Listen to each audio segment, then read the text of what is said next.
In today's Leeds news, why Wilson chose Leeds, latest on Suzuki detail from Italy, and Largie Ramazani transfer deadlock.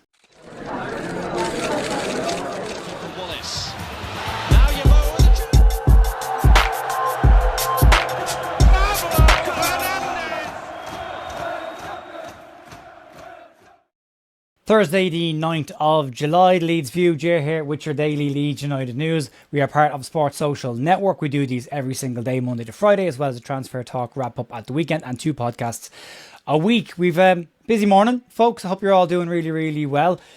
We're going to cover Zion Suzuki again today, but all we're doing at this point is, because I don't want people to get wound up by this, is just give you the detail that's actually coming out from Italy. Not the lads on X who are just talking nonsense at this stage. And we'll likely see this story being ran by everybody else later on and using what we've done. Andrea Russo has been digging into this in Parma. He's done a huge amount of work on this, great work on this. And we really appreciate what Andrea is doing to get you the truth on this story. So we'll cover that in more detail. We've got a bit of update on the reasons why Harry Wilson chose Leeds United. And just to let you know also, watch along tonight for the Morocco-France game. Personally, think it's going to be an absolute banger. You can check that out over on bigup.com if you want to join us over there. We don't take it too seriously. It's a bit of a giggle and a laugh. And if you want to support the channel and think about buying the Leeds United new away shirt, you can use the Fanatics links down below as part of our Leeds United and Fanatics partnership. You can get stuck into that if you want it. Right, there's lots of stuff to talk about, not in terms of stories, but in terms of detail. Outside of that, it's pretty quiet on the ground with everything else. Starting off with Harry Wilson, we'll give you the detail on what was said yesterday. Right, so Leeds' first signings of the summer is in the door. Not to any great surprise to anybody, I suppose, given how long we've all been talking about Harry Wilson joining Leeds United. But he's here. It's done. It's dusted. And over the last 8 to 12 hours, the interviews from all the different outlets have started to come out. And we're starting to get a bit more detail into why he chose Leeds United, the process in getting him to come to Leeds, how much of it was connected to last summer's move for Harry Wilson as well. In his own words, Leeds United were the only club that he wanted it once the interest had come in. And they've also confirmed the other interested parties that Leeds United have managed to beat to get Harry Wilson in the door as our first signing this summer. So in his own words, this is what Harry Wilson said about why Leeds. It's really important to be at a club where you feel wanted. I really felt that with Leeds. This summer, Leeds were really the team I felt were pushing to get me. They really wanted me. And ultimately that made the decision for me. Wilson also confirmed that Everton, Aston Villa, at the very least, had conversations with him about a potential move. Leeds have managed to beat him off. And one of the other aspects of this comes down to, well, how much of this was done last summer? How much work went on throughout the season? Did any work go on throughout the season? And Wilson basically said that he told his agent, didn't want to discuss his future until the football season was over, wanted to concentrate on his football, and that makes perfect sense after the season that he had. But when the season wrapped up, the groundwork had been done from last year. At the very least, there was a foundation for Leeds United to build on. And Ethan Ampadu was given a huge amount of credit for the assist on this. Wilson said he's been blowing up his phone. And Ampadu is the kind of friend that when you don't answer his phone call, keeps on ringing you. And I think we all have a friend like that as well. But he did sell the club really well, as did the other Welsh lads. But in general, the conversations he had with Adam Underwood, Daniel Farke, Leeds was the place he wanted to come because he felt that they wanted him. He also said the project was exciting as well. He feels Leeds can really kick on from where they finished last season and move up into the upper half of the table or challenge for European spots next season. He clearly has a fuller picture of what the Leeds United summer project will look like. That would likely be part of the conversations that they would have with him around trying to entice him to come. This is what we're doing right now. This is what we plan to do in the summer. This is where we want to be next season. This is where we see you fitting. And Daniel Farke will be part of that as well. So yeah, an interesting one. Great to get him in the door. Really good, solid first signing. And great to get it out of the way. And we'll see what happens as the players return to pre-season training on Monday. We'll see where we go from here. Let's talk about the Zion Suzuki and the latest information coming out of Italy. Don't get too bogged down in this. Don't get too wound up by this. This is literally just, we're a news channel. So we're giving you the latest news that connects to Leeds United. And there's a lot of talk in Italy about Zion Suzuki and Leeds. And not just Leeds, but other football clubs as well. It is very much an active story in the Italian press, less so in the English press. But Graham Smith did shoot down the Mandela Keita rumour last week, but he hasn't shot down anything yet about Zion Suzuki outside of saying it would be an ambitious move. So we've got more detail, and a massive thank you to Andrea Russo, who has been doing a huge amount of digging in to the story on Zion Suzuki, watching interviews on TV in Parma and in Turin to try and give us as much information as we can get on this and translating that into information that we can share with you directly here from the horse's mouth, by the way. So in terms of local credibility, Andrea basically said, if you see a report from Parma Live, discount it, don't read into it, no attention to be given to it.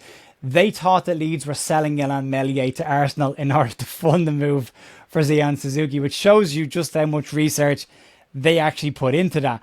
However, there are other outlets. TV Parma, Parma Today and Gazzetta di Parma are all relatively credible, and the news this morning is coming out of Parma is coming from La Stampa, which is a national outlet in Italy, and they have been speaking about Zion Suzuki. Journalist Nico Bellise, who is based in Turin, and the reason that's important is Juventus are in the mix with this as well, was speaking to TV Parma's show Calcio e Calcio on the Suzuki situation, and he said this: Parma want at least €30 million for Suzuki. There are Premier League clubs interested, among them Leeds, and they wouldn't have any issue in completing all the formalities for Parma's standard request.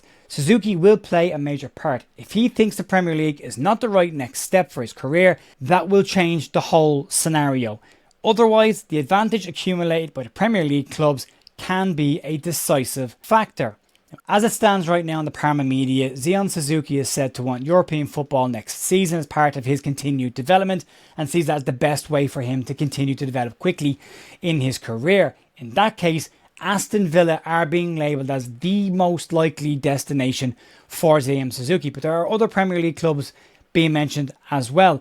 So until Suzuki decides what he wants, and bearing in mind he is on holiday right now after the World Cup, this probably won't move forward a huge amount. It'll still be talk in the background. And until formal bids start going in, we're not going to see which clubs are really interested in taking it from an interest level or shortlist level into a concrete formal situation. Now, there are other journalists this morning, that have been speaking about this in Italy. Marco Bernardini from local newspaper Gazzetta di Parma has also been speaking about this on TV Parma show Calcio Calcio, and he said the following: I think the first sale for Parma in this window could be the one of Zion Suzuki, but as of today there is no clear destination for him. He should move to the Premier League. Leeds are a club from the Premier League who have made the most concrete steps to get the Japanese goalkeeper, but Suzuki is waiting for a proposal from a club who plays in European competition. If Aston Villa manage to sell Dibu Martinez to Juventus, then that can be the destination for Suzuki, with Crystal Palace as an alternative. I rule out Spurs because they've just signed Dubravka and will make Kinski their starting keeper next season. My personal opinion tends to see Suzuki leaning more towards Aston Villa, but before those negotiations between the clubs, Villa need to sell Martinez. So Suzuki hasn't rejected any offer from Leeds United. By all accounts, reading into the direct local media, not some bloke on X, Leeds have an offer on the table with his representatives. It's still there and he'll weigh up the situation. This feels very similar to the Julian Brandt situation for Leeds. Leeds are trying to be a little bit aspirational and getting top tier targets, but they are not the first choice option. They're not even the second choice option for these players necessarily. And it will all come down to who decides to actually make the move. If Villa can't sell Martinez to Juve, then Villa don't move for Suzuki. That might clear the pathway. If Crystal Palace decide not to get involved in this, then again that clears the pathway for Leeds maybe to negotiate that fee down a bit and bring the goalkeeper in this summer. But it is absolutely nowhere near a formality that Leeds United are going to get this goalkeeper, that Leeds United have made a bid for him, or that any offer has been rejected. Mario Moretto this morning on his YouTube channel has pretty much been confirming the exact same detail coming out of the Parma media. Leeds have an interest. Leeds won't have any issue meeting the requirements of the player should he decide to want to move to Leeds, but he's got other priorities such as clubs playing in European football, Aston Villa and Crystal Palace. Now there's likely to be other clubs in that mix as well. We know AC Milan had a bit of a look as well. €30 million seems incredibly high for an Italian side to pay. They're not exactly cash rich right now. So as it stands right now, that's the latest information. I'm not, as I said yesterday, I'm not going to tell you Leeds are actively pursuing him or Leeds are making a move this week for him. That's the detail coming out of Parma. You form your own opinion on this, but that's where it is. He's on holiday right now. It's likely to be a slow-moving transfer until he gets back or until somebody finally decides to put some cash on the table in front of Parma. And there's a reason why no one's doing that right now. Everyone else is waiting for the dominoes to fall before they make the move for that man right there.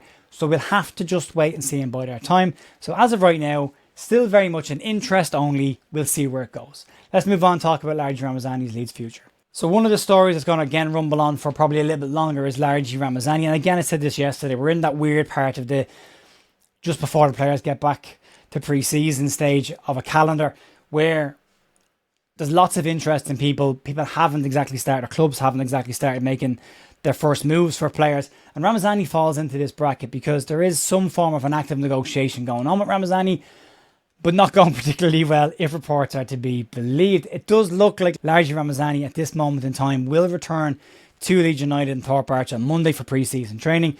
And the latest coming out of Spain this morning from Las Voz del Marcelago, I swear to God, I will be fluent in Spanish by the time this summer's over. They're a credible Valencia footballing news outlet. They cover the club very, very closely, and they're reporting today that negotiations between Leeds United and Valencia have hit a brick wall. They've described the transfer dealings as total deadlock. Both clubs cannot resolve the issue around their valuations of the player. So from Valencia's side of this in the report, it basically makes it clear Carlos Corberán has Largie Ramazani as one of his priority targets for this summer, but that Valencia are not willing to pay just any price for the player. They have a valuation and they're trying to stick to it. They are not prepared to meet Leeds United's valuation of Ramazani, which is rumoured to be anything between £8 million and £10 million. On the Leeds side of things, Leeds are said to be showing absolutely no willingness at all to lower their valuation of the player or allow Valencia to take the player with some form of instalment-based transfer over a couple of years. That's why the transfer is being described as being in total deadlock. Leeds paid about £8 to £10 million for Ramazani when they brought him in. If you look at the season he had last season in Spain, once he got fit and up and running with Valencia, he had a cracking second half of his season. If you look at his goals and assists per minute ratio, easily pay £8 to £10 million for a player like that. They want him. Leeds are not willing to move. And I don't think they should be willing to move. I think Leeds have got a bit of time on this as well to see, are there other interested parties? The issue on this is Ramazani's got 2 years left on his deal. He's rumoured to be on about 55 grand a week. Rumoured to be on around 55 grand a week before someone puts that in stone. And Leeds don't need to sell him necessarily that cheaply. At least not this summer. Any chance of a loan is unlikely unless it contains an obligation to buy. But if Valencia were to decide to walk away, Leeds would also need to then get another interested party, because it does appear very clear that Ramazani won't be part of Daniel Farke's plans again next season, and he's likely to move on from the club. So as it stands right now, no concrete movement on this one. Looks like it's going to stall.